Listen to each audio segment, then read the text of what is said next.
I forget who Live. it was. I once interviewed Bruce Buffer from the UFC. Yeah.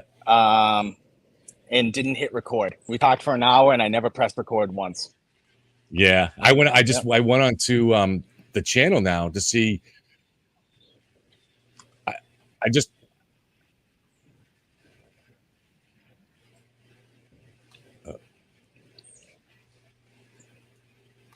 I had to pause for a second. So we're getting I think you can't play both of these at the same time, Dave. So I went on to YouTube, and that's when I realized it wasn't on. So it's on now, but there's a delay, so you can't watch them both at the same time. So anyways, but we no, are you can't. on. The YouTube will go up after your live is done. Yeah. So all right, so guys, we're basically starting over. We missed the first 5-10 minutes of this show because I forgot to hit live on the StreamYard, which I'm still kind of getting used to using. But we have two special guests here tonight with me. Tom Fleming, originally from Worcester, Massachusetts, now from North Carolina. Tom is leading the production crew for the documentary series that we're beginning filming of August 1st in Lawrence, Mass, and also in Bridgewater. Tom is actually a Worcester guy who now lives in North Carolina. He co-owns a video production company down there. He has experience as a broadcaster in sports and stuff like that. Once upon a time, he had about a 7 handicap at Golden Tee at the bar called Leacham's Pub in Worcester. And if we have any Golden Tee fans out there, and this is Dave McGrath, who you guys all know. If you don't know, Dave is the author of the book Monster: The Life and Crimes of Wayne Chapman. Dave is someone who I've become very good friends with. I've been very good friends with for many years. Dave is the subject of the documentary series that we're starting, along with Melanie Perkins. So the series is based on their work, but in addition to being based on their work, we want to get the lens up close on them and the personal impact that this work and the tragedies related to this work that it has had on their lives. So most of you have heard me talk about it on the channel before, so I won't go into too much of that right here. Tom's experience, I'm not going to make him repeat it because I just asked him a few minutes ago before we were recording, but Tom explained that he's interested in the project from the production side of it, but also the cases involved to see where our investigations go. We're basically supporting their investigations. We're not so much investigators ourselves. It's Dave and Melanie who are doing the investigations. We're willing to help where we can, but we're hoping that by us shining a spotlight on this stuff, more tips will roll in to them. So, hey guys, get to do the intro again. Hey. Tom, nice to meet you. Tom, say hello. Like Kev said, mainly I've been in broadcasting for, I think it'll be 10 years next year. I think that's right. Mainly sports and things like that. Went back to school, got a degree in broadcast production technology, and now I got a company, First Cut Videography. If you need anything down in North Carolina, you need it filmed, we'll do it, edit it, and all that stuff, all the good stuff. But yeah, I'm interested in the project mainly from I'm only going to be useful to the project because of the broadcast part, but I am interested in the mystery aspect. I'm interested in the history of the crime and how that's developed like over the years and awareness of it, and the fact that it's still going on. That big movie that's out is really opening up a lot of people's eyes. It seems online, at least. Sound of Freedom. And yeah, that's right. So while I don't love the topic, it does kind of pull you in. It's a mystery. Mysteries are inherently interesting. So I'm looking forward to getting going. Dave, I see Connor must be there with you too. That's Dave's son, Connor. He's a ham. He loves the camera. Hey, Connor. All right. Connor, you been working on your dunk yet? Can you dunk a basketball? He can dunk on this hoop right here, guys. All right, that's how you start. That's where you start. First of all, hey, I want to say having someone like Tom on the project is awesome. I really appreciate it. Bringing all this experience, and I couldn't appreciate that anymore, man. And hopefully we can catch up in Providence when you get down, have a few beers or two. I apologize. My wife knows I'm on this, but she still feels the need to throw the trash barrels over, and I apologize for the noise. Um, so, yeah, beautiful day in Providence. I'm Dave McGrath. I wrote the book Monster: Life and Crimes of Wayne Chapman. Follow my writing on Twitter, Substack, LE Today, Law Enforcement Today. I write a little bit for them all the time. Town Hall for my political writing, a lot of foreign policy, military life, stuff like that, and good friends with Kevin. Yep. So I also we're going to talk a little bit, a case that's interested all of us and a lot of people that follow this channel is the Karen Reed case. We do have some new information, and there's going to be even more coming out Tuesday. The source for this information is Sean McDonough, who I interviewed yesterday, and he's emailed me with more information, and he's working on getting more, and he promises he has some really new stuff. We're going to go on Tuesday night at 8:00 before Turtle Boy show, and then hopefully if we have something that's really important, Turtle Boy will see it on the show and be able to talk about it on his show. And if we have anything good, we'll email it to Turtle Boy too. We're not trying to compete with him. He's got a big audience. We're more on the analysis side of things. So last night I went into the Coliseum and against the Gladiator who had home court, 1,500 enthusiastic fans probably looking for blood. But it ended up being a fun show, and Eden was a gentleman, and I think it was a productive show. And that's when you're trying to get an audience. I think Eden does a lot of different types of things to try to, and that's what you have to do to get an audience too. But I think people enjoyed that we had just a kind of a civil, productive exchange of ideas and kind of go over that stuff. I don't know. What'd you guys think? Kevin, Tom, did you see the show? I did. Tom, yeah. Dave asked if you saw the show. All right, Yeah, good. I did. Can I just say one thing first? First of all, you showed yourself very well. I'm the biggest turtle rider in America, as you know. I think I'm the one who sent you that story because the first thing I do when I'm on my way home from work usually is I read Turtle Boy because the tobacco executives who run around with press passes just don't cover any story that's of any interest to me or anything that doesn't protect powerful people. They just won't cover. So, but there's one thing that you said in last night's show that I want to shed some light on. So we were talking about Tom. Tom has a broadcasting degree. My degree is in digital forensics. The data around cell phones and computers, and there's a point you guys are going over about the Google search that happened, how long to die in cold, and whether it was an archived. You talked about it with Sean. You talked about it with Aiden a little bit last night. Whether it was an archived search or if it happened at that time. And as someone who is studied for years in that industry, I can tell you every search is one unto itself. There's no such thing as an archived search. Every new search opens up a new page and timestamps when it happens. So nothing is ever gone on your phone. You know, the guy, I think his name is Richard Green. Is that the trooper or is it Guarino? Yes. Richard Green is the defense expert from Florida. Okay.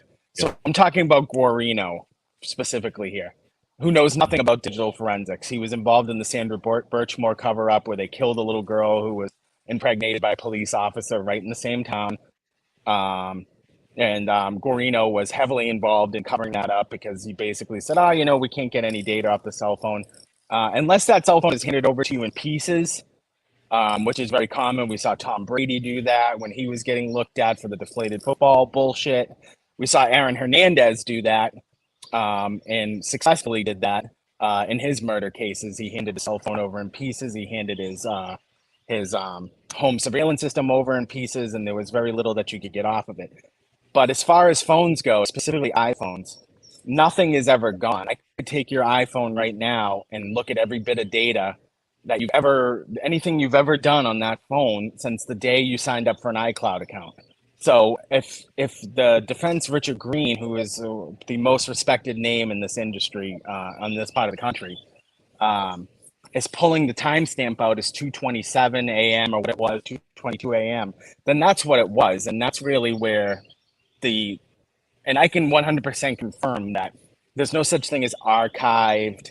There's no such thing as not knowing when these things happen. It gets stamped just like anything gets stamped. It's like saying, "Oh, the my receipt was wrong at Shaw's. That's not the right time," or the receipt on or cameras or so. From day one, as soon as I heard that they had pulled digital data, they forensically looked at the data and found out that she had Googled how long did I cold at that time. The case was really closed at that point, and it's really beyond dispute. They don't lie. So I understand Right. someone like yourself who may not know a lot about it, but that to me is indisputable, ironclad that there's a cover up going on. May I, Dave? Of course. Dave, so I was watching the hearing. Kev might remember better. It was probably a month or two ago. I think it was the one where they ended up pushing it to July 25th or whatever they did. And the defense did have an excuse. I'm sorry, the prosecution. And that's what I was wondering. I'm like, if it's ironclad, as you say, what on earth is the prosecution going to say to challenge that? Are they going to be able to say, yeah, okay, it looks like 227, but, and what is the but? Like the buck will probably be what well, first of all, Tom, we're assuming that this is going to trial, which it is not. Shows your point. Yes, this is not going to trial. This is just fucking laughable.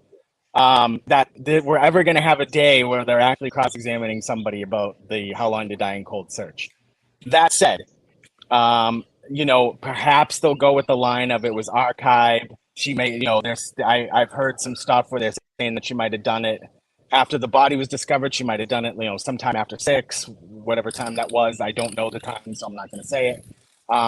If that were the case, then there would be a timestamp, 1 page. It pulls up like almost like a Safari page that gets saved in the metadata, and it would have said, "Hey, it was done at 6 o'clock."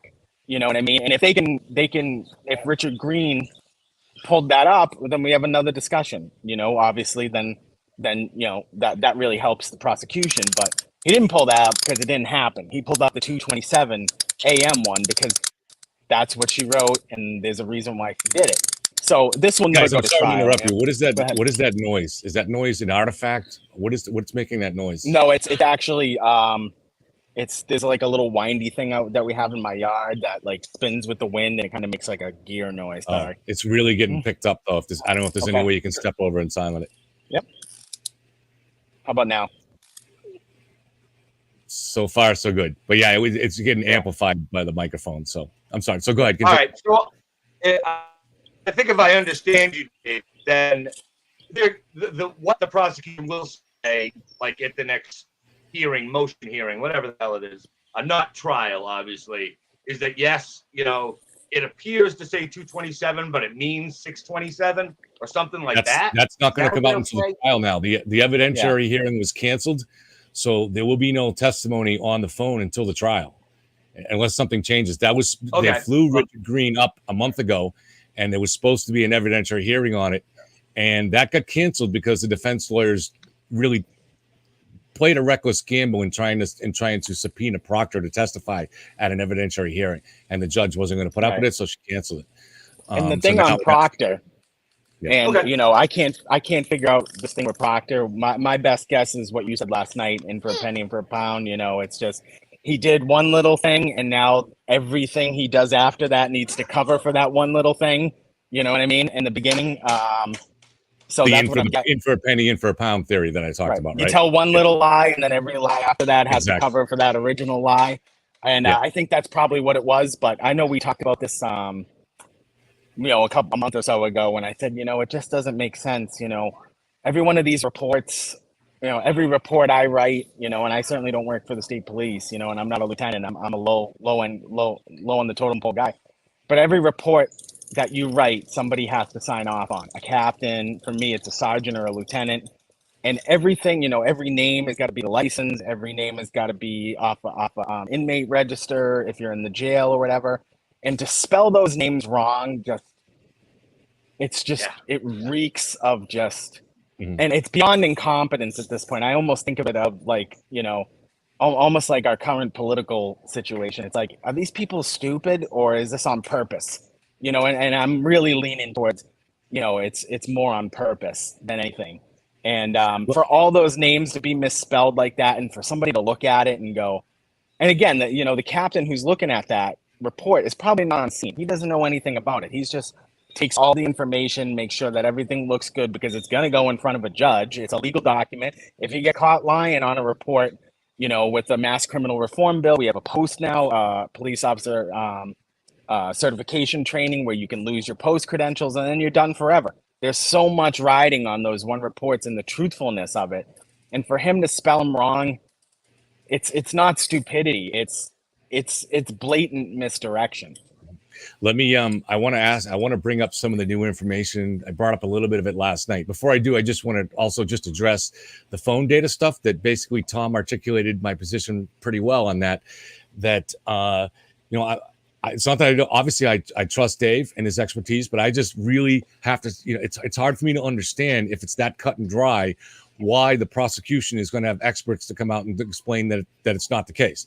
Because if it's cut and dry, and if she did make that search at 2:27 a.m., it is game over. I mean, there's no way that there's anything else but a conspiracy. I think everybody can agree on that. So that's why, just from my personal perspective, not about trying to whether or not there's reasonable doubt for Karen Read, but just trying to understand what happened and whether there's a conspiracy. I don't know. I'm kind of baffled as to why, if it's so cut and dry, the prosecution is even trying to say something different. Because Kevin, you have to understand. Well, first of all, my theory is, and my theory has been all along, that they didn't mean to set up Karen Read. What they were trying to do after they did what they did in the house, where they were trying to set up the plow driver. They were trying to set it up as if the plow driver came down the street, didn't see James O'Keefe there, and hit him. That's why they were searching for how long to die in cold, because they knew after the plow driver hit him that the ME was going to take a look at him and say, hey, he died a certain amount of time before that, and now we have another talk. We have another situation. So I truly don't believe they were trying to set up Karen Read. They were trying to set up a plow driver. That but why said, stick with it now? I don't know. You're so deep. I mean, think of some other time in your life, when you were a kid, whatever. You're so deep in the bullshit that you either believe your own bullshit or you can't back up now. What are you going to do now? You know what I mean? And I don't think Lally, who's a certified moron. I mean, give me a break with this guy. Just a certified moron. That no wonder why he works for the government. And I'm sure he'll be promoted after this, like all government idiots. But I don't think they ever think this thing is going to trial. I've told you all along how I think this thing plays out. I don't think anybody ever I think they dismiss the case on Karen Read, and I think that they never bring charges against Albert, whichever pick your Albert you think was involved, or what's her name there, Jennifer McCabe, and they just hope the thing goes away. And I really think that's how this ends up. May I ask? So, who would be the ultimate decider of ending it? Like, so the say Boston and Canton don't give a shit if Karen Read is dismissed and no one else is charged. Would the state cops or the feds investigate? It's still got a murder. I mean, we've still got a dead policeman. We don't know murder or what yet, but what? So, who would ultimately decide to adopt the case or not? It's a great question, and I don't even pretend to know as much about this as Aidan Kearney, who's really the go-to man on this for everything, and God love him for it. Because if it weren't for him, this kid would probably go down for life. I mean, who knows what they would have done to her? You know what I mean? And I mean, I don't know how they would have been able to prove it within a reasonable doubt in the court of law. But maybe they would have bullied her into taking a plea. Hey, listen, we'll never get this thing to court. Do 15 years at Cedar Junction, and that's 15 years of a kid's life and a dead cop who never got the justice that he deserved. I think it would have to be up to the feds. They would have to. I know there's a grand jury from. I don't know. I don't have any inside information, but I hear that from Aidan, who I trust implicitly. And you got to trust him because the guy's literally batted 1,000. I mean, I've been a turtle rider for 10 years and he's never steered me wrong. And he's broken. I mean, for people who are listening to this who don't know, I mean, this guy literally has broken the biggest stories. I mean, you'd love Woodward and Bernstein don't have this guy's record. Okay, I mean he's at a grand slam every time, so I trust him. And if there's been a grand jury, then that means somebody's got a petition for that. There's got to be a complaint made. Who made that complaint? I'd love to know. That's the $64,000 question. Yeah. All right. Thanks. And again, it would have to be up to the feds. Now with the feds, with everything we know about how corrupt the FBI is in Washington anyway, I still believe that the rank and file guys on the ground, the special agents in charge and the assistant special agents in charge of all these, someone's got to look at this and go, we can really get public trust back on our side again if we just nail this case. You know what I mean? And put somebody behind bars. And somebody's got to look at that and go, this would be a big win public relations wise for the trust of the people that just isn't there right now. So, but I still, at the end of the day, don't think, I think that's what ends up happening. It gets dismissed, and they just hope it goes away. Something bigger happens and it goes away, Kev and Tom. Go ahead, Tom. No. He answered my question because it, like I don't want to rehash, but no matter what happens, John O'Keefe is still dead and nobody knows what happened to him if that scenario plays out. And then it becomes one of those, like you said, it buries it in the news. Next week will be something else. And that's a shame. And I know Turtle Boy gets praised quite a bit, so I don't want to waste time doing it, but you're 100% right. I wouldn't even know about this case down here in North Carolina if I wasn't a turtle rider for years. I followed his state trooper gate, all that stuff. Same. City councilors. I mean, he literally uncovers real public corruption almost on a monthly basis. It's crazy what he does compared to his sources are Tom. I mean, this guy gets the best sources, and you know why? Because we all read him. I know he's huge in correctional and law enforcement. In our realm, he's huge because we look at him as he, for the most part, fights for us. You know what I mean? And he'll expose cops and does things against dirty cops, and he should, because nobody hates dirty cops more than good law enforcement. See, here's the thing. Here's something to think about, Dave. This is the problem that I had with the whole trust but not verify thing aspect of it.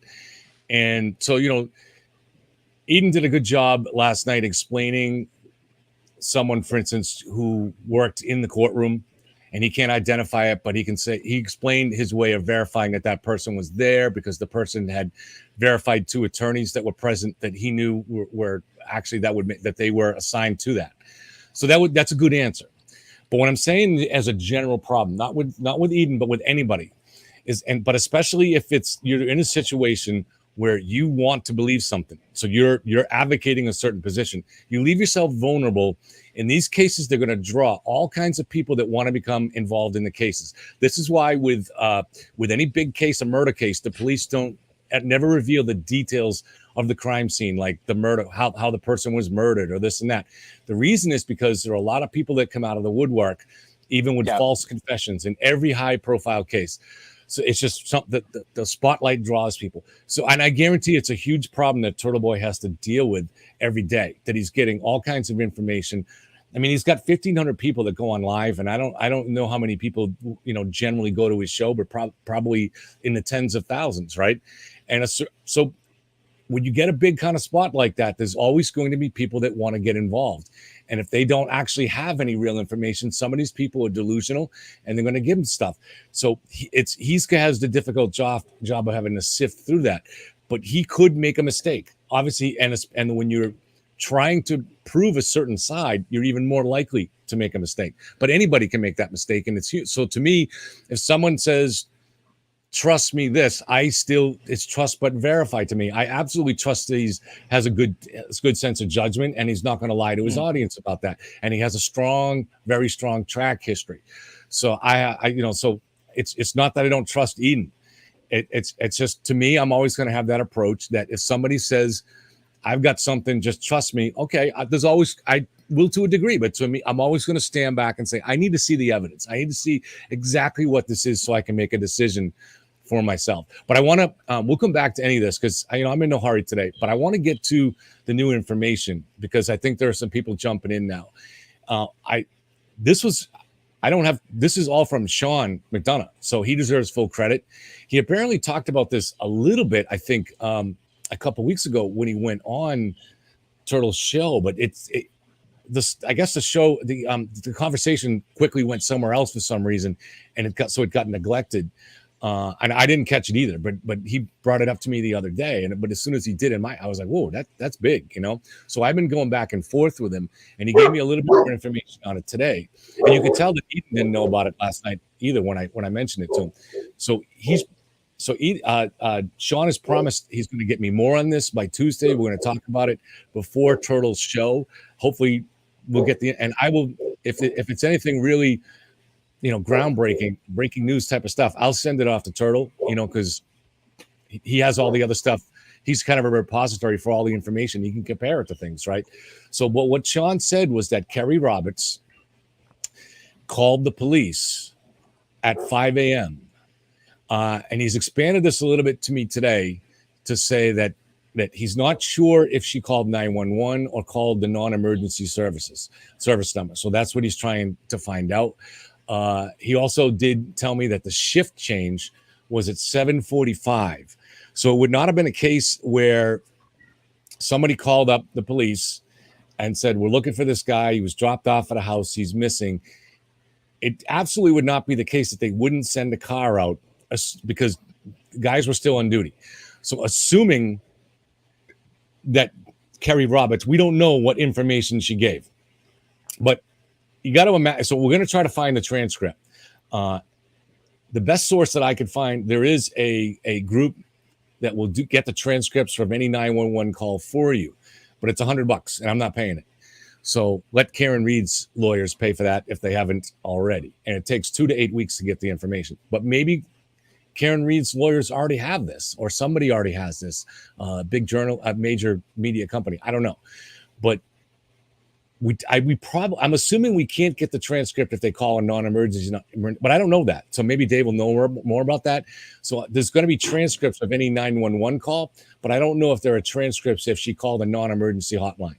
So, but just looking at this, so Kerry Roberts, for people that aren't fully following this or just catching up, was a friend of John O'Keefe, a murdered Boston cop. This was a case that took place in January of 2022, and the cop's girlfriend is being charged with running into him and leaving the scene of the accident. She had dropped him off at a party. The house where she dropped him off, inside that house is owned by another Boston cop, and there were other cop-related people in there and their families. So the main theory that's out there now, and the main advocate for this is Turtle Boy, is that this is a conspiracy to end all conspiracies, where especially in the local world, this is not like some killed JFK conspiracy, but it would have to involve a lot of people. So it will turn out to be the in many ways the crime of the century in some ways. But so the key thing is did Kerry Roberts identify when she called, if she called, we'll find out this information. Did she identify that it was a Boston cop that was missing? And did she identify what house he was dropped off at? Now, I got to assume that she did, because if you call up and you say, I heard about this, a friend of mine, and he went to a party and he's not home. If you don't tell them that it's a Boston cop, they're like, all right, thanks, we'll get back. They're not going to investigate it, But so she's going to say, to make sure they do, this guy's a Boston cop, and that's going to put them in action. And I'm assuming she's going to say where he was last seen, that he was dropped off at, in this case, 34 Fairview Road. So once she gives that information, I have a hard time imagining that a police car would not be dispatched to there. And okay, so let me just finish with one thing, Tom. If a police car is dispatched there, that police car is almost certainly, I would be willing to say certainly going to see, because they're looking for something, they're going to see John O'Keefe lying on that lawn if he is. So go ahead, Tom. I was just saying, Dave, I was just the end of what Kev just said. In your experience, would they have sent a cop to drive up and down that road, or like circle the neighborhood? What would you do? You hear? Yeah, I don't. Okay. Well, yeah. Go ahead. I don't know. I work in the system, not necessarily on the road. Um, Uh, so but in my short experience, I would say absolutely. I'd love to know how he knows that call was made. If he's getting that through law enforcement circles, or if he's getting that from a report somewhere that I haven't seen. I got to be honest, I just read Turtle Boy. I haven't really deep dive into all the plethora of PDFs. I just one case at a time. You know what I mean? I'm just so deep in the weeds in my own that um, I sometimes find it hard to have bandwidth left for other cases, except for this one, for whatever reason, because it's close to home. It's such a crazy one. But all right. Well, yeah, in my experience, they would certainly. I mean, I think you don't even have to have experience to know if somebody made that phone call at 5 a.m. and said, "Hey, it's a blizzard. They're all shit faced. Everyone's been drinking all night." I think that's one thing that gets overlooked a lot in this is that everyone's inebriated. Obviously, we have no blood alcohol levels. We're not sure where people are at, but I mean, once you throw alcohol in the mix, and now you get a guy who's missing, potentially wandering the streets, you got to imagine that something was dispatched. well, I think Go ahead. I guess what occurs to me is like sort of if you got that call, sure, you drive down Fairview once or twice, you see nothing, and then you go to the next stoplight accident or something. Like, But because they you would don't see know a body on the lawn, right? they don't know there's a dead man on a lawn anywhere. They just say, "Oh, the dude got lost walking home." I mean, they wouldn't have launched an investigation, right? They would have sent a car maybe to drive the route he would have walked. I don't. Well, that's the thing. That's the question. They send a car, but isn't it? Don't you feel pretty certain that they would find somebody lying on the lawn? I don't know, man. The blizzard conditions. I've mentioned this to you before. We've all been in blizzards. You look out your Yeah. window, you can't see the rose bush that's 3 inches from your window. I It mean, I wasn't know there's snowing heavy. headlights. You It got was not headlights. snowing heavy at that time. Yeah, that's the other thing is I don't know what time the guy would have driven by. He might have driven It by was. at 5 in the morning, or I don't know. It didn't start snowing heavy until after the accident, until after John was recovered from the scene. Oh, is So that true? between I 5 and didn't know 6, the it weather. was yeah. And also, hey Kev, if I can just answer one of the commenters too. Yeah. Shy Spaghetti said it's a cop. How is it just going away? My response to that would be, do you understand how deep the corruption runs in all levels, not just Massachusetts, everywhere? I mean, we just think of local stories. We had a judge's daughter get pulled over in the last few years by the Mass State Police. Blows right through the DUI. Excuse me. She takes a breathalyzer, blows hot, completely shit faced. Anybody in this conversation or anybody listening would have been in jail, lost a license, paying fines.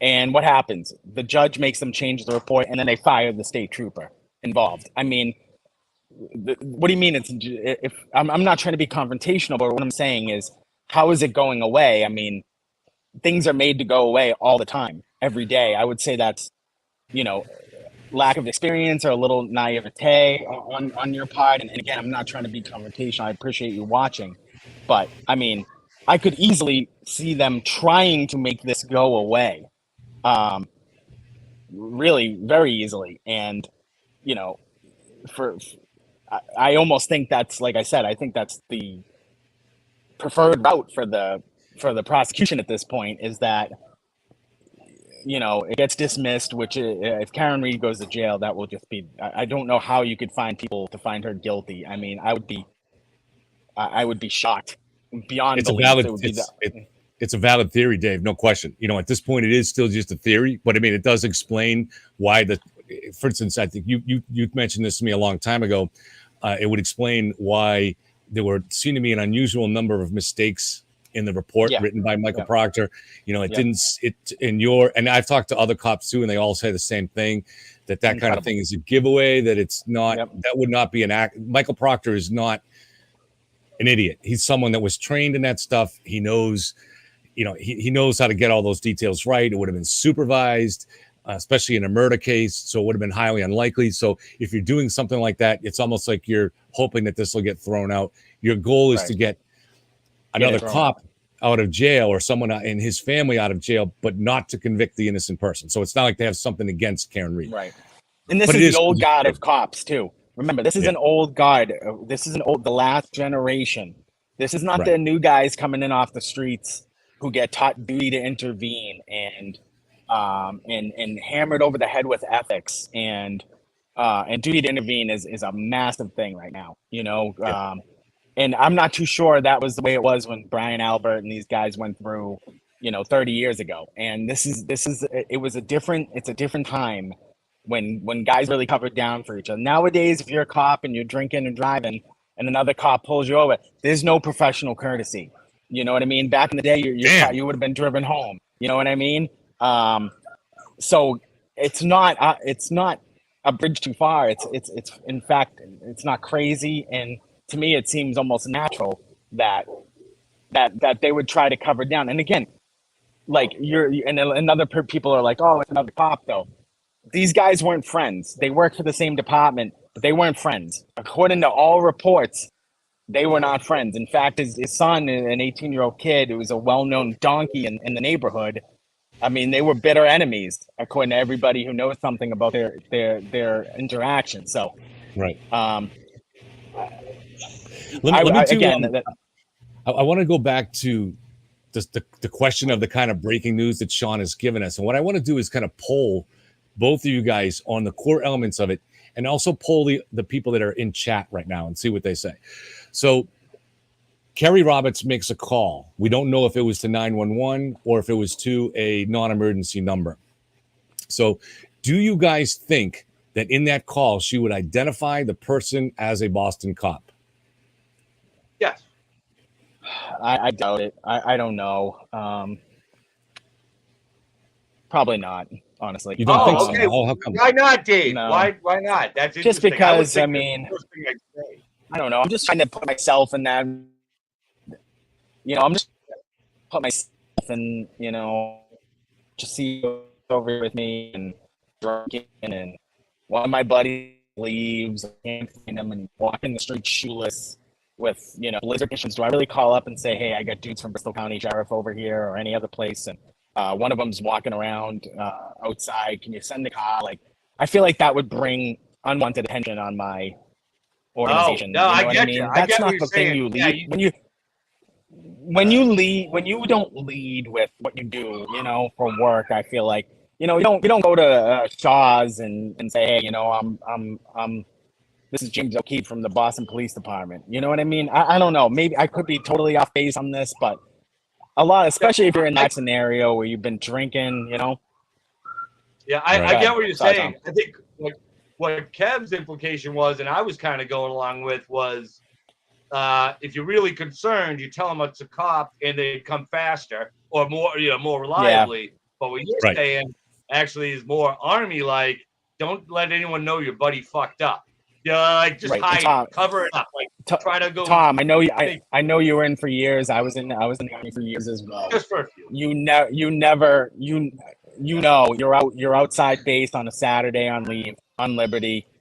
You're not calling up and saying, "Hey, my buddy who's a private, in the Army is drunk walking the streets." The last thing, in fact, you want the police to know is that you're in the Army, because what's going to happen next? I understand that perspective. I was thinking of it from the other way, but that's exactly that. Okay, well, let's get to the next question. Let's get to the next question on that same thing. And I'm sorry to interrupt you guys, but it kind of segues into what you're talking about. So do you think that she makes this call, that she tells them that that John O'Keefe was dropped off at 34 Fairview Road? I don't see why she would make the call otherwise, unless I'm missing something. You gotta say somewhere in Canton. I mean, you got to give an address, right? Yeah, I mean, what's the point of the call if you're not trying to get a response? I don't really. That's why I would give out. I would say it's a Boston cop, and I would say this is where he was dropped off. Otherwise, you're not. If you're really worried about his safety, but that's why I'm doing the polling. So I mean, I'm wrong a lot of times. So I'm gonna go with no all the way around. The last thing around. All right. Because this the is like last thing in the world you want to do. Yeah, I love that show. The last thing in the world you want, and Tom, I'm sure you can co-sign this, is for anyone to But on the first point is for anyone to know who you're affiliated with when you're in an embarrassing situation. A, B. Yeah, I don't know. I'm not. Yeah, well, I mean, to me, that comes down to the difference of whether or not she was truly concerned, or was it part of the conspiracy deal, right? Like, Oh, so at you're some suggesting point, Kerry was part of the conspiracy? no, So, I had oh, thought she was not, but I mean, if she was Same. calling out of true concern, that would be the only time. Like, I would never fuck a buddy over, like overseas, like in the army and shit like that. Yep. But if a dude is truly in trouble, then you got to go to Right. CQ. Then you got to do it. Say, okay, that's enough of covering his ass. He'll get an Article 15, but he won't die. Well, you'll be alive, right? I was actually just going to say that, Tom. If it's really that bad, then you are going to call CQ. You are going to call him, and you're going to say, "Give me the highest ranking guy you got," and that's something that, that's a break glass in case of emergency type of thing. So if she was feeling like that, then I could see her doing it. All right, so let's get to the next question then, which stems off these, but it really kind of depends on how you answer those particular questions. Do you think that the police dispatched a car to go drive down that road? Just take a drive down the road, see if you see anything. Because I mean, they're looking basically if someone pass out drunk on the road or someone get hit by a plow. What do you guys think? I would assume they would, but I have no way to know. Yeah, I would assume they would, but I'm not making any bold proclamations. And I don't think that, from everything I read and the amount of time I've spent reading Turtle Boy and listening to you and listening to him, I don't think this girl's involved. I think she's just really trying to be a friend. I don't. Oh think yeah, I mean, I think we're all in agreement on that. I mean, although it's worth floating the idea, I think Tom's suggesting if she was part of the conspiracy, would there be some reason for her to call the police? I can't think of any, but like obviously, if the reason was she wanted them to find the body at that point, but they didn't. So I mean, I don't know. But I think the thing we're trying to figure out here is if police dispatched a car. Which goes to the next question is if they did dispatch a car, we've already kind of addressed it a little bit, but it's snowing lightly out and they know the location to go to. What do you think of I mean, to me, I'm like, it's 99% that they would have found the body if it was on the lawn, if a cruiser went there looking. But what do you guys think? I don't know. I've always thought about the snow and the dark, making it plausible for someone to miss it. Shadows, I think it's plausible. Snow, dark, plausible. Yep. I think it's plausible that he could have missed it. I agree. Okay. All right. Well, maybe you guys will talk me down to 90% then. But I do. But I just think that it's interesting because it also. So if you feel confident that there wasn't a body there, then that goes towards the theory that they floated out there in May, that the body was dragged out much later. In fact, I think they even said after 5 a.m., if I remember right, in the court, which was a new thing that they had floated at that point. Turtle Boy, he's mentioned a couple of times last night that his theory that it was between 2:30 and 4:30, but he didn't have a really specific reason, just kind of a hunch that was the time. So interesting though, if a car went out there and they didn't see, and the cop testifies that I took a good look and I would have seen it and I didn't. I don't know what the lighting is there. I've looked it up. There's no street light there that I can see looking on Google Maps. So it might be a pretty dark area. It's hard to say. And he was not on the street. So if you're a cop and you're looking in the gutter, but this guy's 12 yards up, I don't know, maybe you wouldn't see him. So worth thinking about. But then which also goes, now Sean's theory was that now Higgins was at the party. Officer Higgins was for the DEA, right? I believe. Yeah, Higgins is he's actually fed with a ATF. It was ATF. Probably have, okay. Yeah, they probably have some joint task force like most medium range to big town departments have. They have gang task force out in this area and drug and weapon task force out here. I'm sure he was a part of it. He's a key figure in this because he was smart enough at least to go get himself an alibi by going into the department and actually logging into his computer so he could at least say, hey, I was there. but I would imagine they have cameras everywhere in there, so it would probably be pretty easy to debunk that if at all Yeah, possible. I mean, there's all kinds of interesting questions that have come up with that. So, you can look at his records. I would think that should be public record for Officer Higgins, who worked for the ATF and who, for some reason, had an office at the Canton Police Headquarters. So the question was that unusual? That's very common. That's very common. Okay, all right. But how unusual? How unusual was it for him to go log in at 1:30? Maybe he regularly did that, but if that was the first time he ever did that, it looks super unusual. Turtle Boy last night he seemed to be thinking that Higgins logged in and then returned to the house, and so once he's logged in, you think the same thing? Let's talk about that in a second. But I just wanted, just before I do, I wanted Sean. His theory was that Higgins logged in and stayed there and was kind of influencing things at police headquarters, including when that call came in. So I would like to see the dispatcher. If I was a defense, I would subpoena the dispatcher and somebody was there. All these departments have cameras, everywhere. They have key card doors. You can't even get on an elevator without having a key card. So all of it is known. It's not going to be some big mystery. If he stayed there, there's going to be video. If he left, there's going to be video. So if I'm the defense, which it looks like she has a great defense team, high-powered, high-priced lawyers, and great for her. Thank God for lawyers in this respect, because God only knows what would have happened to her again if it weren't for these guys. But if Higgins, whatever his movements were on that night, it's known. It's known to people in the department. His supervisors know. It's all there.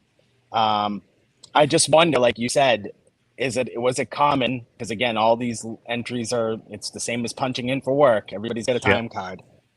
If the guy showed up for 1:30 in the morning at work, often, then it's probably not that strange. If he worked 7 to 3 for the past couple of years and never came in at night, it seems pretty odd that he would show up at 1:30 in the morning after a night of drinking and a potential assault took place inside of a house with multiple police officers involved, including one being dead. So I would love to know. I'm not sure what his current status is, if he's working. I would imagine he's been placed on leave, but who knows? Tom, you got no mic. Can you hear me? Yeah, you're back. All right. Okay, I've still got a little lag on my end. Sorry I don't know why. Usually clean, but no, I heard what Dave was saying. That made perfect sense.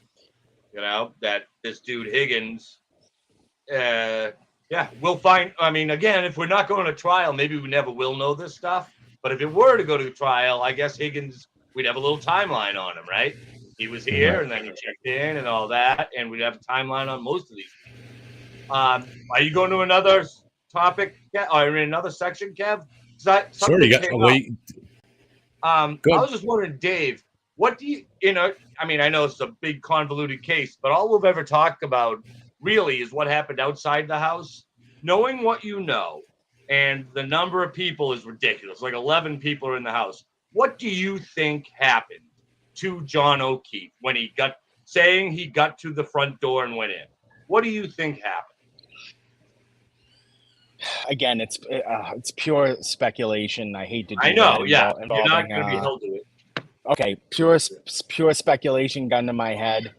Yeah. He had a beef with the younger kid who was an 18-year-old kid who was well known to be a violent kid who was a bully and liked to throw his weight around. He was just like any other kid, who has a family of cops and politicians and well-to-do people in town. He felt untouchable.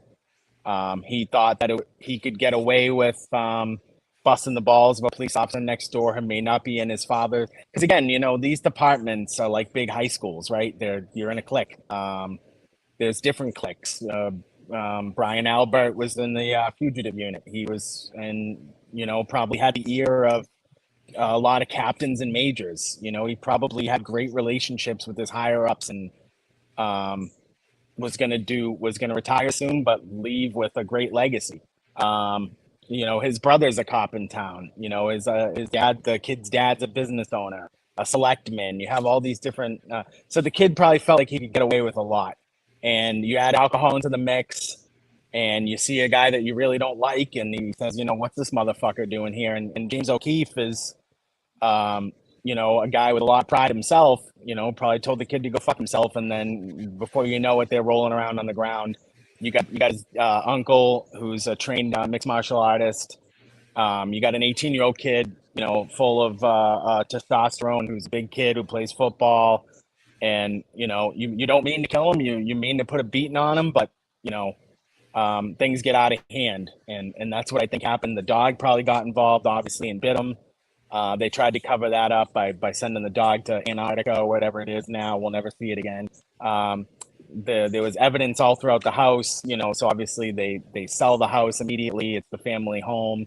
Nobody that I've ever heard has come forward and said that they were planning on doing that in the weeks and months leading up to it. So it was obviously a snap decision that doesn't look good. They fill in the basement or the pool or something like that. Wasn't it the pool, Kev?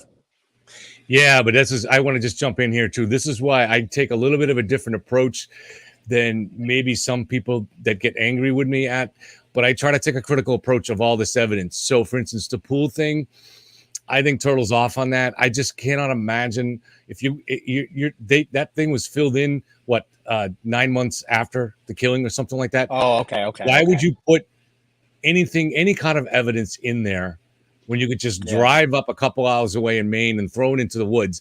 You put it, instead of putting it somewhere where someday somebody might know you did it and dig it up and find it. I mean, it'd be so easy to get, it's not hard to get rid of evidence when you have all that kind of time. And the same thing though, with the replacing of the floor, depending on the way you tell the story, looks really, really bad. But when you look closer at it, it's still bad, but not as bad. So so it's been reported that he replaced that floor 4 years before. And I don't think that's true, because what it actually was somebody has said that they were a contractor that came in, they were doing other work in the house. They gave them a bid on the floor, but what they gave them a bid on was there was damage done around a toilet that had overflowed. So, and then according to this one guy, that the Alberts decided to take care of it themselves. So I guess what happened was there was a bathroom and a toilet overflowed, and they decided just to repair the linoleum around it. That's not the same thing as doing a floor replacement. So I do believe they've replaced the floor when they sold the house. So, but I don't think they replaced it 4 years before. And so the question is then is the selling of the house, it's automatic. When you're going to sell a house, you're going to get things fixed like that. So is it a coincidence that they're selling a house less than a year after the event? To me, it's a little coincidence, but not a big one.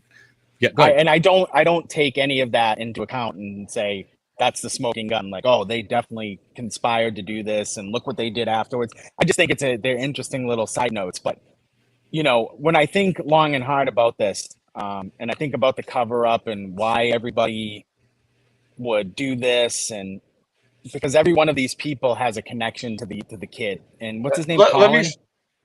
Let me stop you right there, Dave, because I'm going to let you continue this vein. But when you do, of the 11 people we know to be in the house, how many do you think would have to have known what was going on at the moment? Yeah. 0. 1 to 11. But go on with your. So crazy.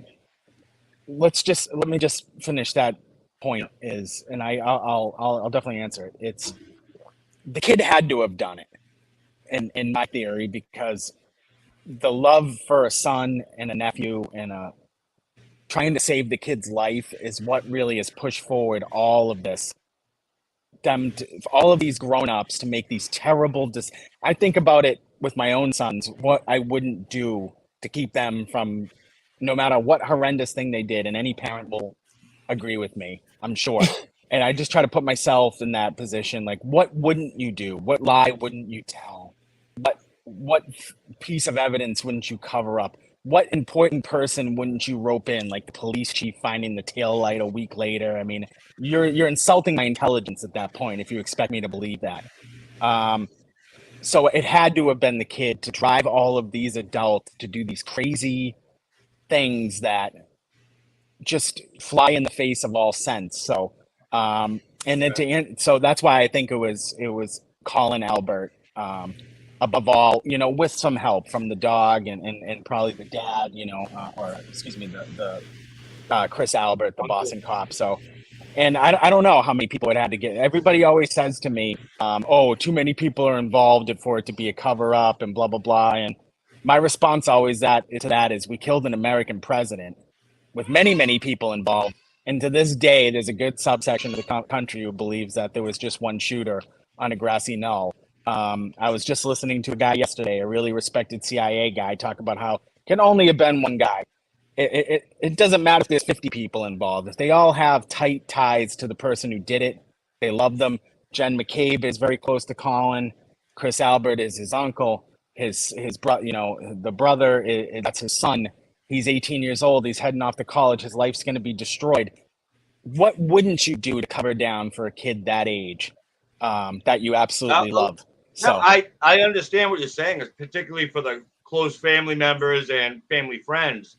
But I'm still thinking there's got to be 4 or 5 people who are on the second floor freaking, chit-chatting about the most recent, freaking football game or something.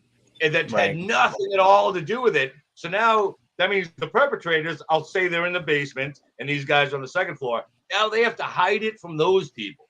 But those people were there. And I wonder who's questioning them. Like the people whose names we don't really know. Like, are they being questioned? Like, did you hear anything? Because this would have all been great stuff that they could have really done a good job ascertaining at the scene. But as we know, they didn't even separate people. They allowed Karen Reed to leave, who was allegedly suicidal and absolutely, again, I don't know her blood alcohol level, but she was definitely drunk.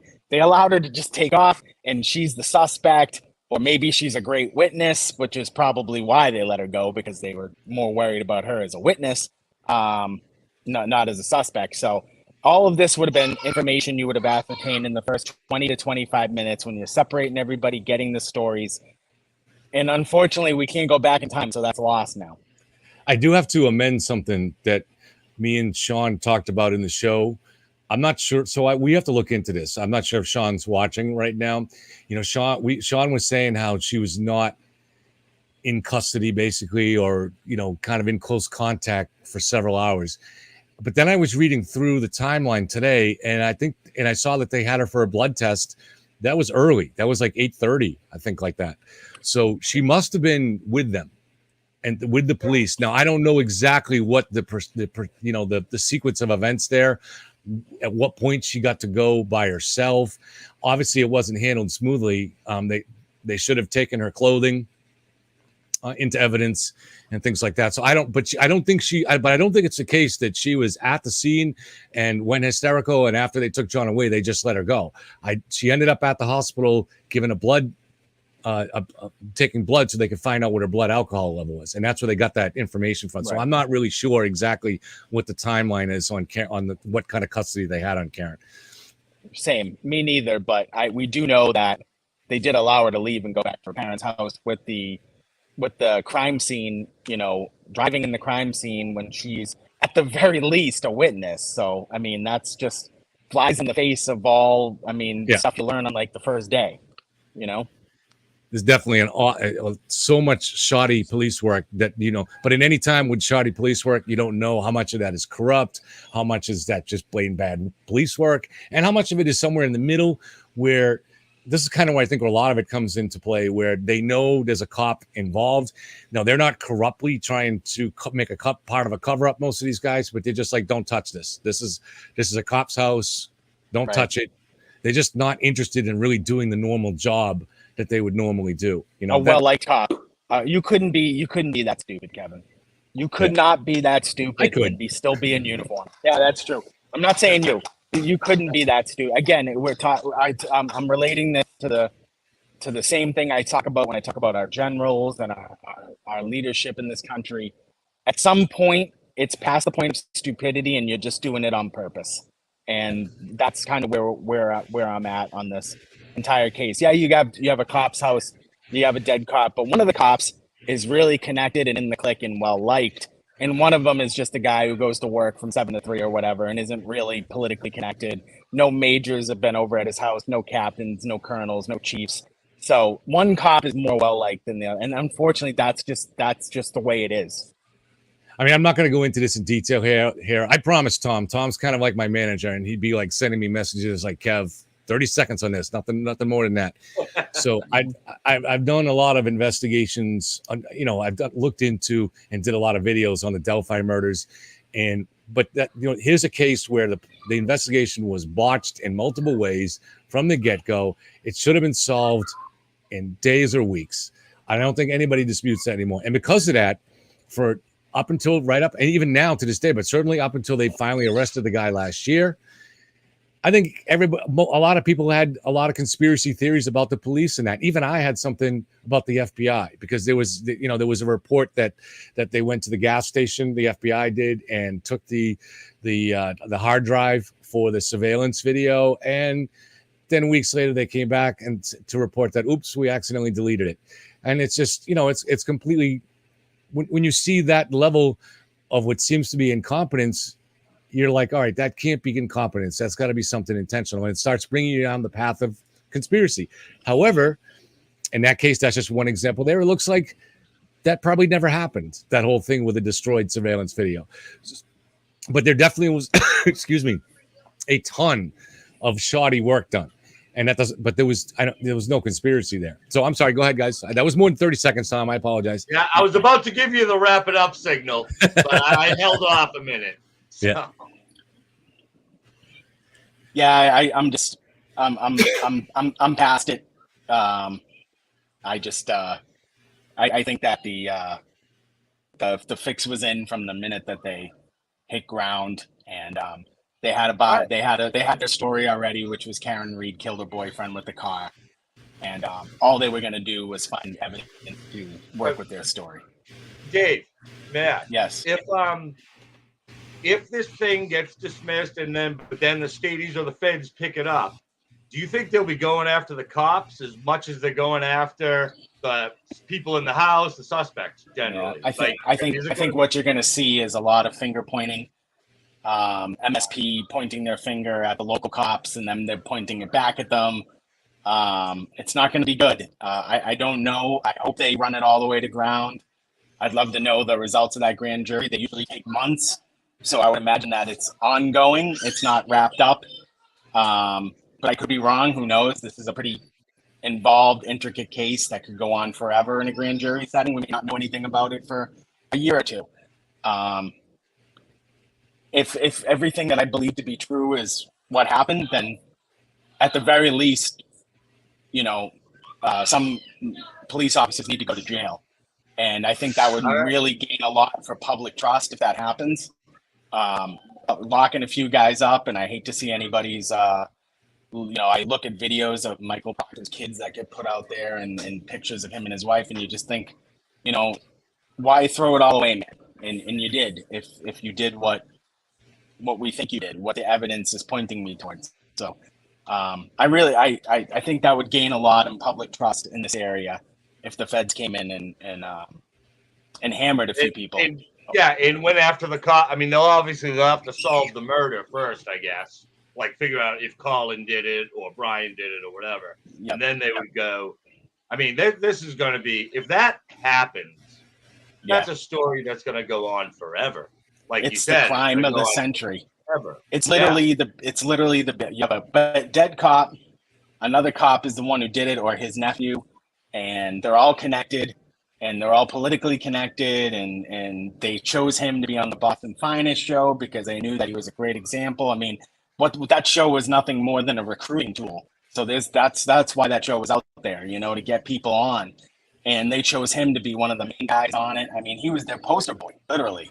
And I was just about to say, I'm sorry, go ahead, finish up, yeah. And here he is being wrapped up on a murder bid. And even if he did nothing, and this happened in a different room, and he was downstairs shooting pool and having a few drinks and didn't know a thing about it, you didn't come outside the house and you didn't do the right thing by immediately going to your superiors and going, this is what happened. I know it's my nephew. I know it's his buddies. I know it's Jen McCabe. But listen, man, I'm an officer of the law, and I raised my right hand and said that I'm going to defend the Constitution of the United States and serve the people of the Commonwealth. And I'm not doing it. I'm lying to you.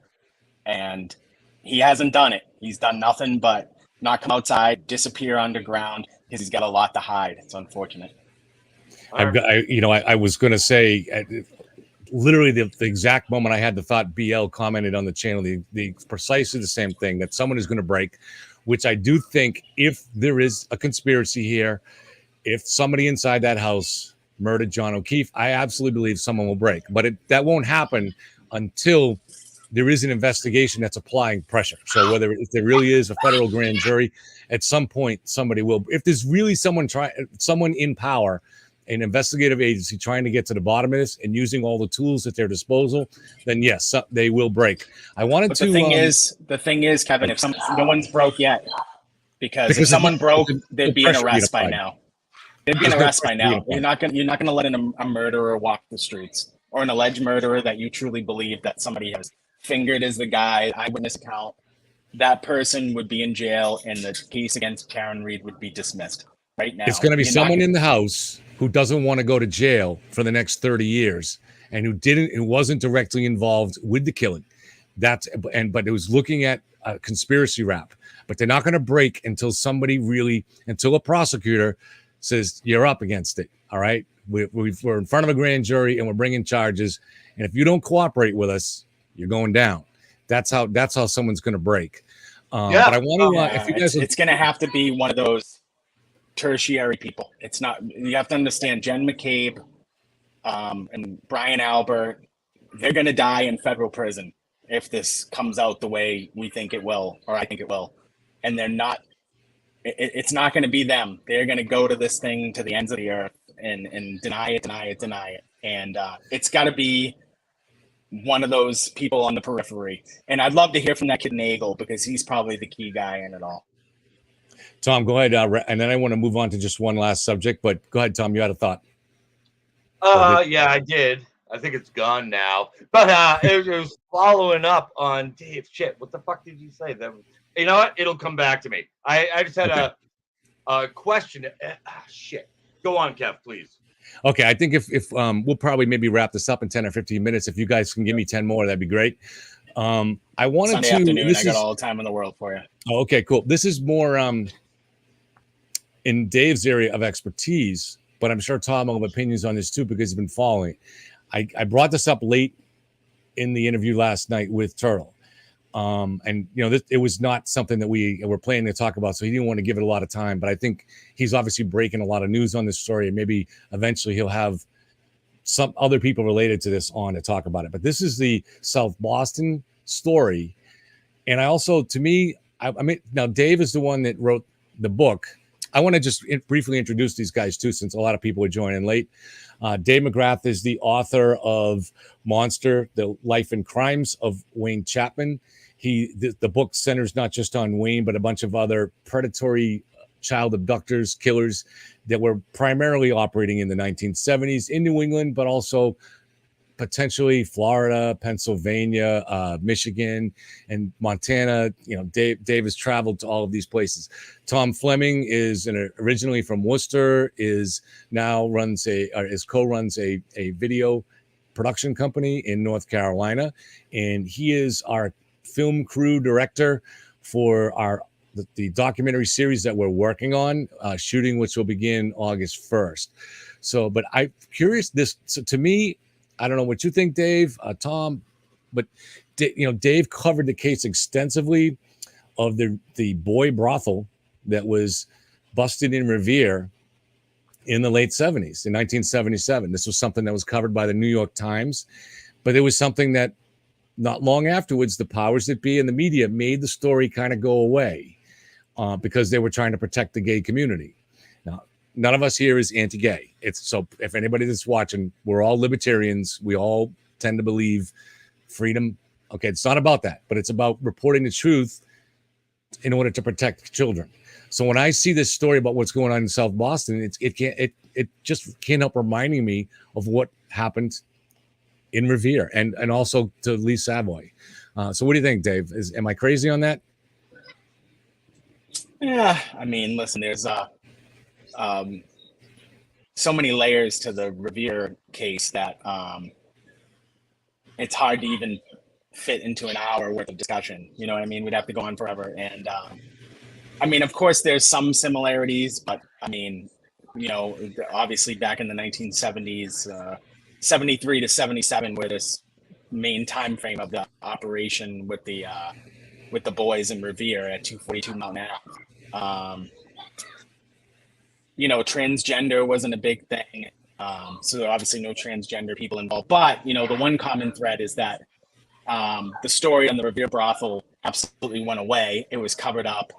And it was covered up for different reasons, not because there were protected classes involved like this one is, because this one's covered up because there's transgenders involved and there's no more protected group in our country right now than transgender people. And that's not being anti-LGBTQ, that's not being anti-trans, that's just reality.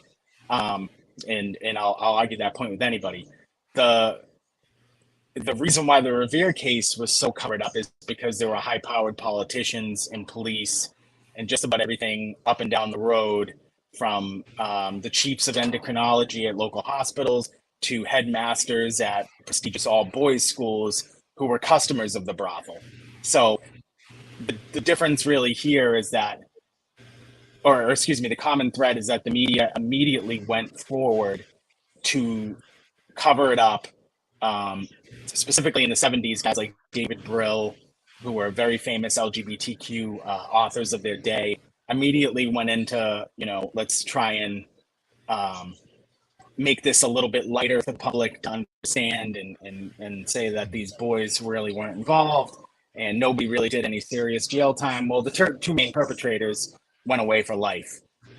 So people did do serious jail time, and I've seen the court documents, and these boys were some of the, most unprotected people in our society. Boys that come from group homes and broken families. So, and I'd love the same thing here is that we'll never see the court documents on the Salty case. It's going to be buried forever. You can't even get the body cam footage, which is usually very easy to get, even with police involved shootings and murders and things like that. You get the body cam for everything nowadays, and you can't get it for this. And it's really strange too, is that the Boston Police Department and the Boston Fire Department are both pointing the fingers at each other that the other one is lying about what happens. I mean, to me, I think when I look at this, Dave, it really is similar in terms of there being a protected class, because some of this you may not even realize. I found this in my research. So within a year, there was a massive rally put on by the homosexual community related to this case and related to the issues that they were trying to advocate for the day. In Massachusetts, Gore Vidal was one of the prime speakers at it. Gore Vidal is a great writer, was a gay writer, and he was advocating at that meeting for getting rid of rape laws. Well, sorry, what's the word? The word escapes me. Tom, you're right. You're talking about the like child statutory. Yes, thank you, Tom. That's why you're here, brother. We knew you have all the words here. Statutory rape. He was advocating get rid of that. So if an adult male had sex with a 14-year-old boy, he wanted it not to be a crime. There was a Massachusetts state Supreme Court justice that was at this. He was forced to step down because of it, actually, even. But powerful people that were protecting not just powerful interests in terms of politicians, but a movement, an ideology for gay rights. Now, listen, I'm not against that movement. I'm not. Again, I think we're all on the same page on that. That gays should have the same rights as everybody else, and probably there was a need to protect them in the 1970s. But as part of doing that, you're also protecting predators in the case of Revere, in the case of that brothel. And that's why you're talking where Gore Vidal speak, was that the 1978 rally? Yep. Okay. So I know all about this rally that you're talking about that happened in direct result to the alleged witch hunt of the 1977 Revere case, which put 2 men away for life. 25 guys were jammed up in it. I write about it all in my book. I have a whole chapter dedicated to it. Anybody after this who's reading this, who's watching this, who's never read my book, feel free to email me. I'll discuss anything about the case. But a year later, Gore Vidal did give that speech. And also one of the keynote speakers of that speech was a man, I wrote about it in the book. He owned a karate studio in Revere. And he had been chased out of town with pitchforks and they were going to stone him in the public square because he had been raping little boys out of that karate studio. And his name escapes me now because there's so many names. He gave a speech that day. Also, and he was a man who was caught up and indicted and ended up getting probation out of it, because most of them got probation. None of these guys got there. A lot of them were able to just move on with their life after being accused multiple times over of raping boys as young as 7 years old. In this case, he gave a speech, and I'll make sure to send it to you, because I did write about it and I do have it in my notes. Also, Democratic Congressperson, State Representative Barney Frank gave a speech, who stayed in office for 100 years in Boston, and was a well-known pederast who wanted to abolish age consent laws beginning in his early career. But the owner of the karate studio ended up going on to be one of the founding members of NAMBLA. So that's how deep-seated it was already in 1978. Maybe tell them what NAMBLA was. NAMBLA is the North American Man Boy Love Association, which is well known now for being an organization that wants to abolish age of consent laws. It's basically a group of pedophiles got together and started a interest group, which lobbied Washington and all local government to abolish age of consent laws. Their first headquarters were headquartered in a gay bookstore in Boston, right outside the combat zone on Washington Street. I've been chasing them down for 4 or 5 years, because they started as a direct result of the 1977 Revere case, because they thought that the men in that case were hunted down and lied about, and they basically saw it as a witch hunt. And there were very famous people involved in it. I have, over the years, basically put out all the names of the original 24 that created NAMBLA. 2 card-carrying NAMBLA members went on to murder a little boy in the early 1990s in Boston, Salvatore Saccari, and the little boy's name was Jeffrey Curley. It was a famous case. They were literal card-carrying members. When the police searched their vehicle, they found NAMBLA membership cards. They had a lot to do with Eaton Patz, who was a young boy in New York who went missing, and eventually they found his body. He was murdered. Early NAMBLA members, I think, were responsible for the deaths of Lee Savoy, 1974, Revere, Douglas Chapman, 1973, Maine, Kurt Newton, 1974 in Maine, Dave Lewison, the little boy who I cover extensively in my book in 1975, who disappeared. Multiple other cases in Florida, Virginia, New York, Connecticut.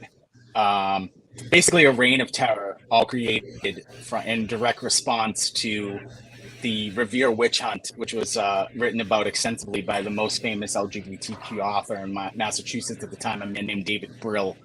And I covered extensively in my book. My second book here now, that's going to be released here in the next couple months, is really just very NAMBLA-centric. All of their crimes and sort of their group leadership, how they got together, how they were able to communicate with each other, and for the most part avoid law enforcement, and how they still operate to this day, and how we're still seeing major operations taking place. Now they congregate on the internet instead of gay bookstores and adult bathhouses. They congregate mostly on the internet, and Operation Playpen and Pacifier, which just happened in the last 10 years, took down hundreds and hundreds of men who congregated on the internet together to produce child sex exploitative material. And it's just a never-ending thing. And the most important concept of it all is that these guys all work together.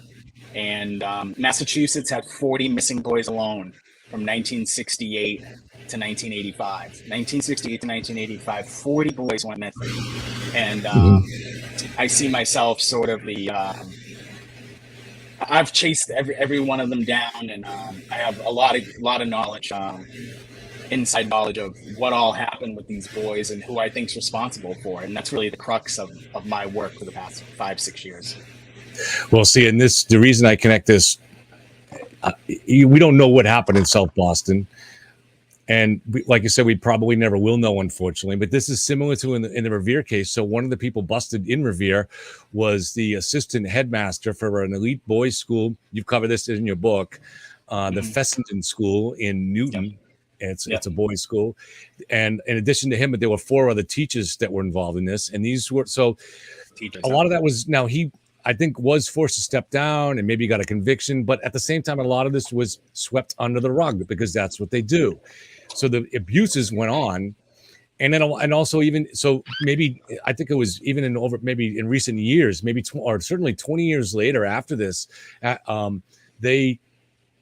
kids started coming out. I know you've communicated, but a lot of these kids started coming out and suing the Fessenden School and telling their stories that they were drugged and then abused. So, well, this just is to talk when you on have when you have a media and when you have institutions to interrupt you.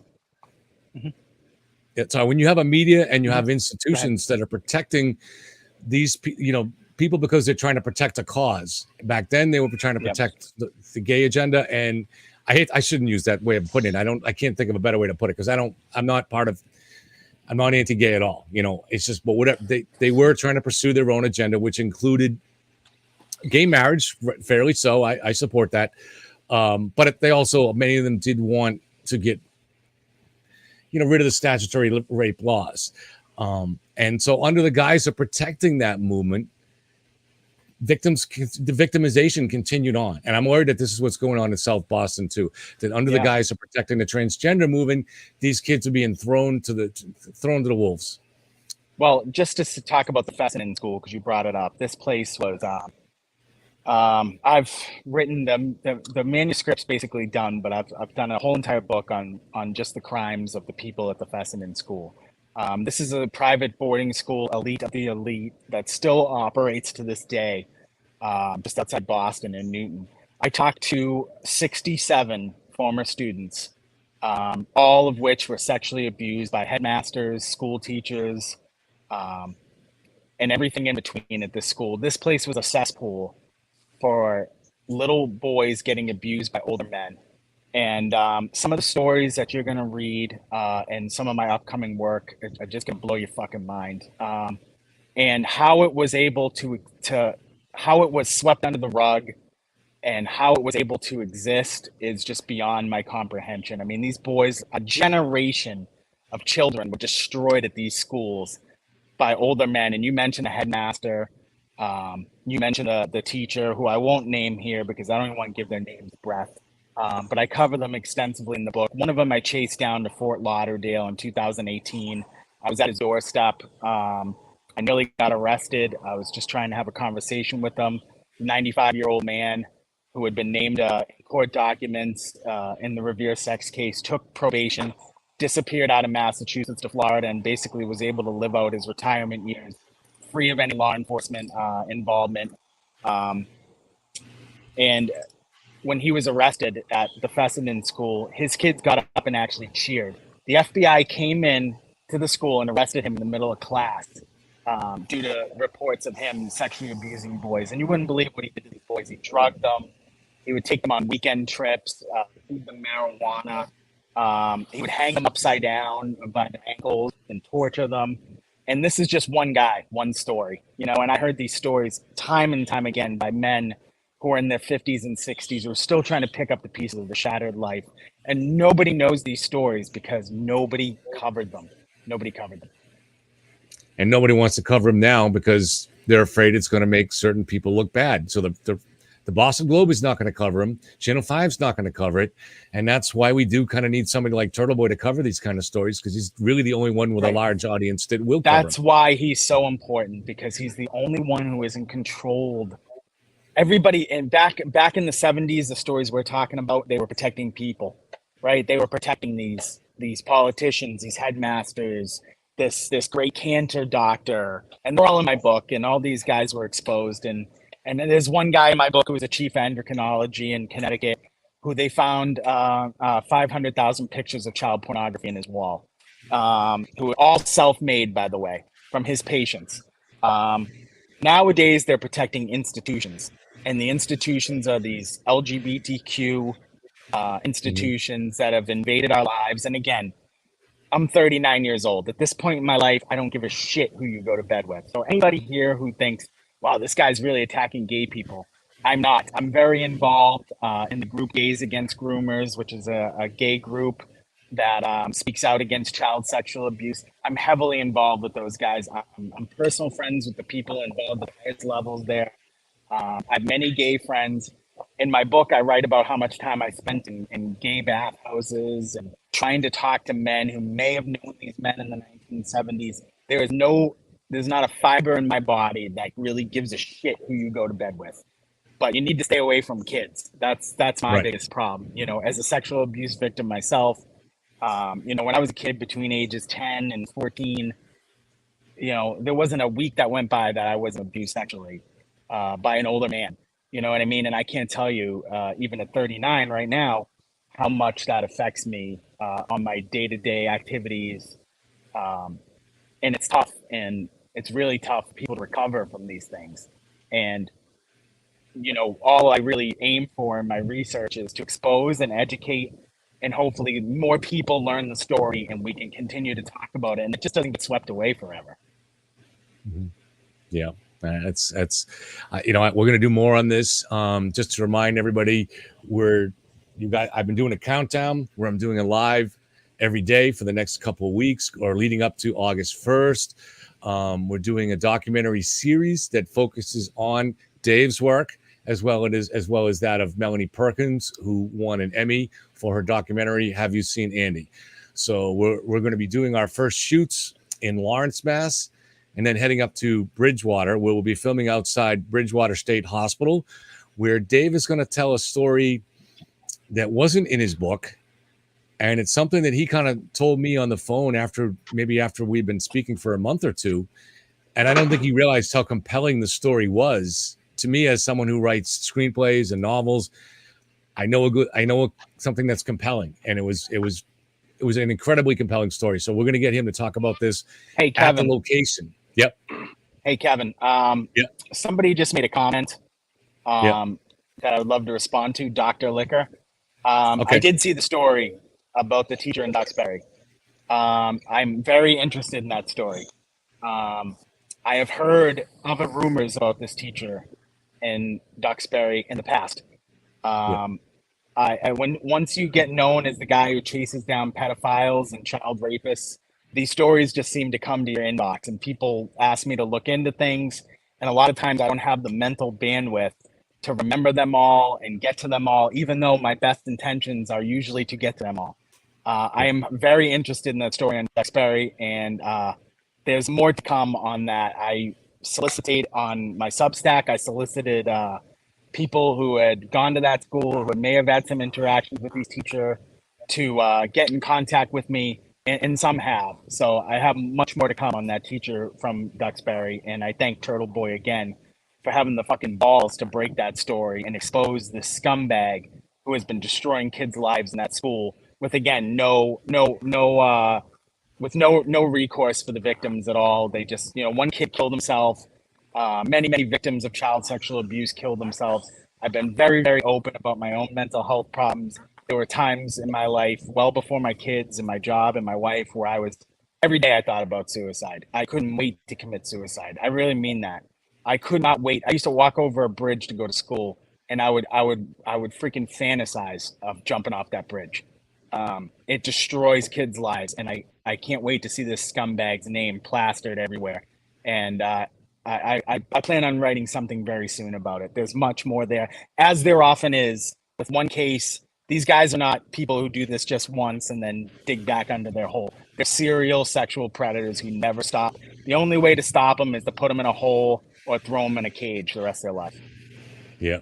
And for anybody who has any kind of leads or information, feel free to reach out to me, and I'll pass it on to Dave or pass his contact information on to you so you can get it to him directly. And he is one of those people that does chase down every lead, which drives his wife crazy. But he does do it. Yep. Yeah, go ahead, Tom. I know. I'm sorry to take off there for a second. I really needed the bathroom. If you guys want to spend 5 minutes, I had a story that Dave made me really want to tell. Okay. We'll save this for another episode. No, let's go through that story, and then we'll finish up at that, because my sister. I don't think I've ever told you this. Okay.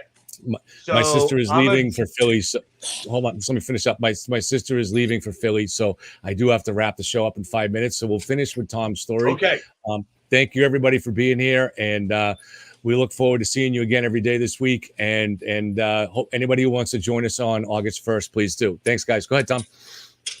All right. So I went to an all-boys high school, St. John's High School in Shrewsbury, Mass. Everything. It was a good school. Honestly, I have no complaints. Really, I don't, except for this one. So junior year, we have the junior prom coming up, and I'm driving this kid towards Limousine down in wherever the hell that Richmond Street in Worcester, and his name Mike. Call him Mike. That's his name, but there's a million Mikes, so that doesn't identify him. So we're halfway there. Mike starts bawling. I'm driving. He's passenger. He has all the money collected for the limo. He starts crying in my car. I shit you not. And I'm like, Mike, what the hell's up? What's up? And over the next only like 2 or 3 minutes, it was a short drive from where we were to where we were going. He'd been working as a volunteer in the bookstore at the school every morning since he was a freshman. I think you get a break on tuition or whatever. Maybe you get minimum wage. I don't know. And brother Vinny, and I don't mind using his name, the fucker is dead now, started off wrestling with him in the storeroom. Hey, did you watch wrestling last night? This, he tells me, rapid fire. And within a month, he was having sex with Mike as a freshman. Yeah. This is junior year. It never ends. He's telling me this junior year, but it started freshman year. And that must have been his breakdown moment. We went to the limo place. I remember I left him in the car. I went and figured that out. We went back to school. I'm like, listen, we're going to drive by the police station. We're going to drive by my father's office. I was more willing to bring him to my father's office because he didn't want to go to the cops. He didn't want to go to anyone. He couldn't even believe he told me that. You know what I mean? But it was no doubt it was real. The kid was a fucking shaking wreck, you know? Right. So instead, I just drove back to school. We must have skipped a period in lunch or something. I just drove back to school, didn't say a goddamn thing to anyone. And then the next day, we all come to school. Mike's there. I see him. We don't talk. I just look at him, and he looks at me. We don't say anything. In like second period, I hear he throws a desk in the middle of a chair, got kicked out of school. Like literally like dragged out of school because he'd obviously broken the seal when he told me, I think. And then the next day he flipped the fuck out in class. I wasn't in his class, didn't see it. So they got him off campus. And the day after that, brother Vinny and brother Ryan also, but don't hold me to that, was gone, disappeared. Nobody ever spoke about it, including me, except for me and my friends. We went to Mike's house. He lived way out in the burbs. So it was like an hour drive. And we talked to him, and all he wanted was for us to say nothing to anyone ever.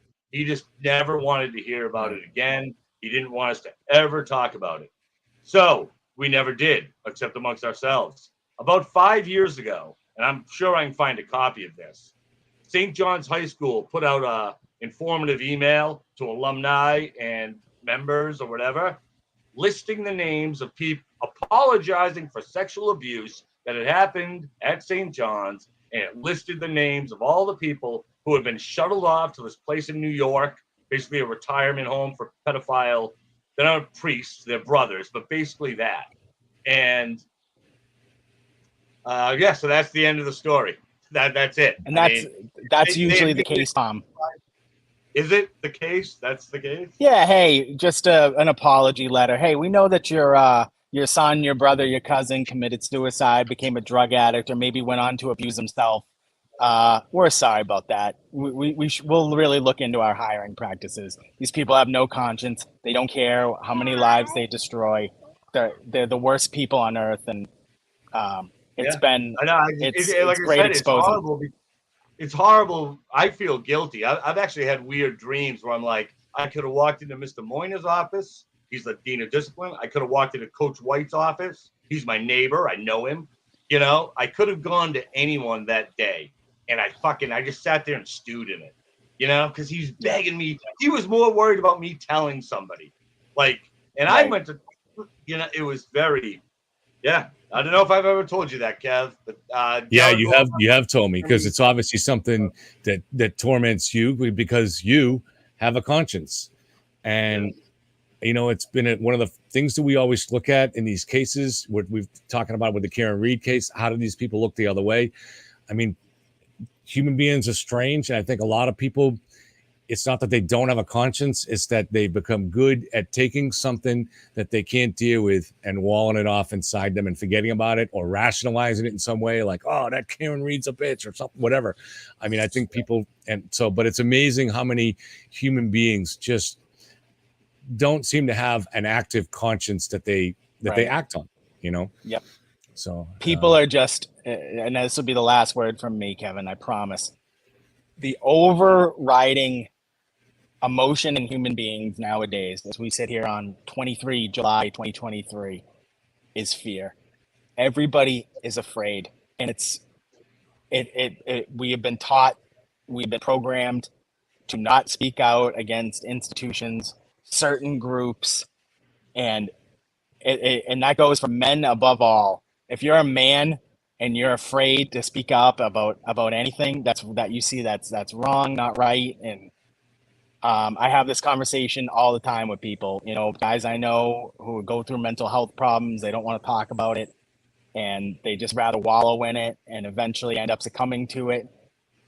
I'll never understand it. You're such a coward. And we've been taught now that masculinity is bad, toxic, and speaking out about anything is also bad. And it's just, it couldn't be farther from the truth. If you're a man, your main job, what you're programmed to do, is to stop the wrong, protect the weak, afflict comfortable people. That's it. And if you're not doing that and you're just going along with this newfangled bullshit, I got nothing for you, man.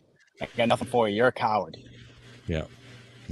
Well, guys, thank you very much. It was a pleasure having you. And listen, everybody out there watching, these guys are going to be back. You're going to be seeing a lot of them regularly, and other guests that we're having on. I'm going to be on. I'm not sure what time I'm on tomorrow, but I've got to push through and do a live at some point every day up until August 1st when we do that documentary series. And now Tom will be behind the camera on that series, so you won't see him as much. But we'll see. We'll get a camera on him once in a while too, so we can find out more about Tom up in personal. But you will have the camera on Dave an awful lot. And so I think it's just the beginning. We're going to uncover a lot of stuff, and we're going to support Dave's work. And you'll be meeting Melanie soon. And these guys have had an incredible journey that they're going through. So thank you very much for being here. I have to go say goodbye to my sister. She's going home to Philly. And it's been a pleasure being here with you guys, even though the topic is uncomfortable. Go ahead, Tom. Yeah, nice talking to you, Dave. I look forward to meeting you, man. Only a week or two. Good seeing you, Tommy. Well, whatever. A week or so. Yeah. I'll see you in Providence for a couple of beers. As soon as you fly in, get in contact with me. All right? Yeah, I'm not sure how I'm going to do the Providence thing on the way in or the way out. We'll figure that out once I see you on the 1st, okay? Because it's a whole matter of drop-off, rental car, blah, blah crap. So we'll figure that out. All right. Have a good night, guys. Thank you, guys. Thank you. See you.